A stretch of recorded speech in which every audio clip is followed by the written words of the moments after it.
The following visual approach of the wave function will offer you an understanding of quantum mechanics. Fermions, like the electron, have half-integer spins, forming only up or down direction. This property generates a tiny magnetic field which can be measured in the Stern-Gerlach apparatus. Projecting randomly oriented magnets form a vertical line in the Stern-Gerlach experiment. Here in the left, the magnets are projected through this magnetic field, and the magnets that are oriented up and down will deflect furthest from the straight line.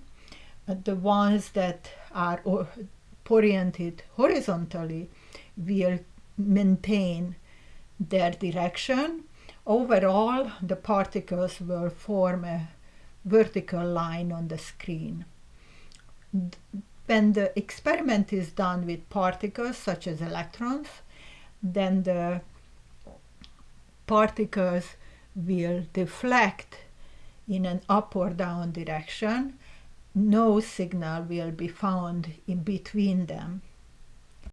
Repeating the experiment in any other direction will give similar results. There is no particle signal in the center on the screen. To explain the results of the experiment, we can model it by a bathroom sink. When the drain is open, the water molecules will move toward the screen, the drain, from every direction. In the experiment, no matter which direction we measure the spin, we find that there is a directionality in the spin, as if spin would be an energy flow toward or away some hidden dimension outside of space. For simplicity, I indicated the direction of measurement with one letter, X or Z. If we repeat the measurement in the same direction, we always get the same results. But if we change the direction of the measurement, then repeating the measurement in the original direction will find that the particle seems to forget, and it will form spin direction independent of the earlier results. We can conclude that the Stern-Gerlach experiment shows that spin is the direction of the energy flow, and spin is independent of the direction it is measured. Next, we turn to the double slit experiment, which is probably the most famous experiment in all of quantum mechanics. Projecting particles onto a screen through one slit will result in a vertical line of particle dots on the screen.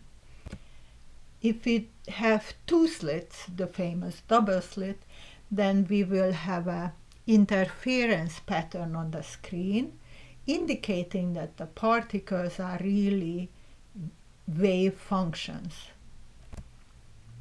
Indeed, measuring the electron in the atom, we never find the particle some discrete spot.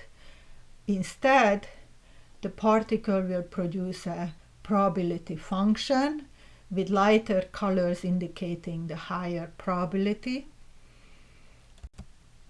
And this probability function, we can imagine traveling through the double slits, and they appear on the other side of the slits, ready to form interference that is shown up on the screen.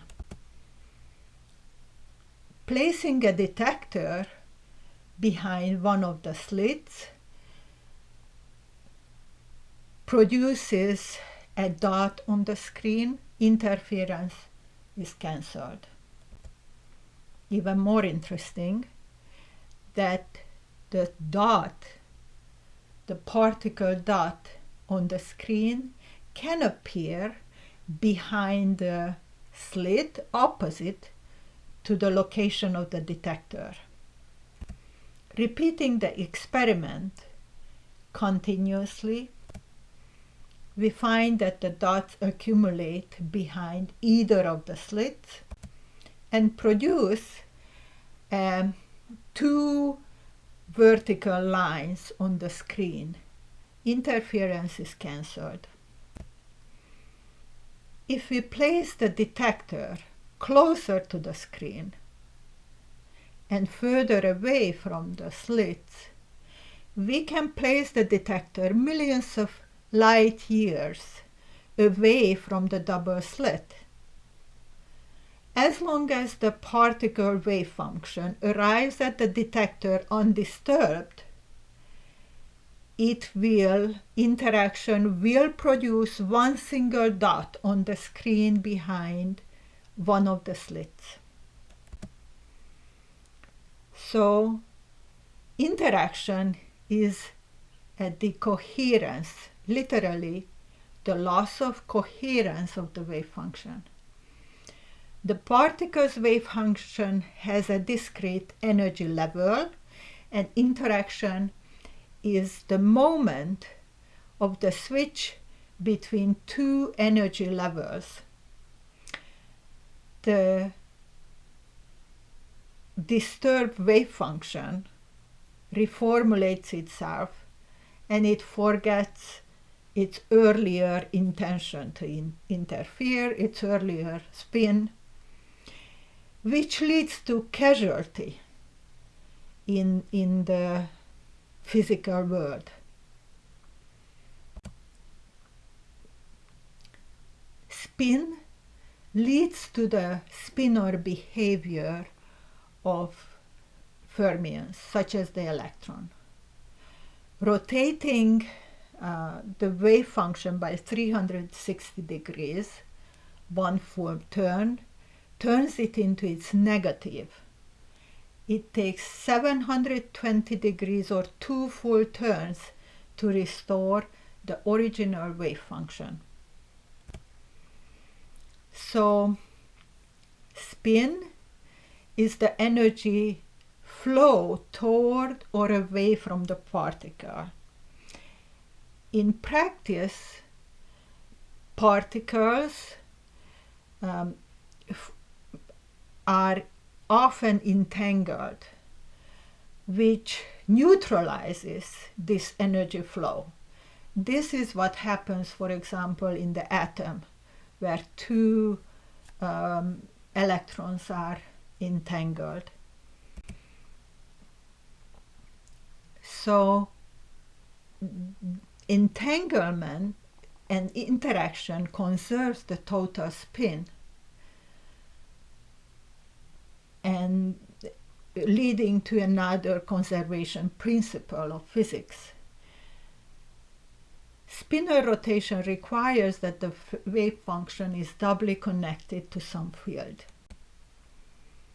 In conclusion, the particle wave function is part of a compact dimension, which is perpendicular to every dimension of space. And spin is a tiny energy flow vis-a-vis the compact dimensions.